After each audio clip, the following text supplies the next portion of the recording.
Patent drawings reveal work on KTM 1290 Super Adventure.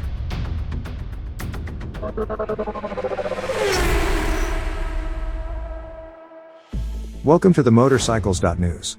Do not forget to subscribe to the channel to get the most important motorcycle news every day. Pictures from a patent application in the USA show the upcoming KTM 1290 Super Adventure, which was already cited as a prototype. Also, the 1290 Super Adventure had to be converted to Euro 5, which made a revision of the engine and the exhaust system necessary. The muffler will be quite big, if the patent application goes through, because there is no pre-silencer. It is assumed that the reworked engine will deliver around 160 PS. Another sketch of the patent shows the three-part tank structure, with which the fuel is stored far below, lowering the motorcycle's center of gravity.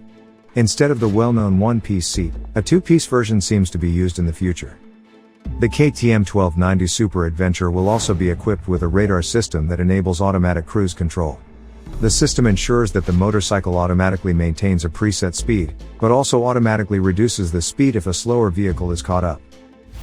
Thanks for watching. If you liked the video, I would be happy about a thumbs up. You can find more and constantly updated news on the homepage motorcycles.news/en, or in the free motorcycles.news app for Android and iOS.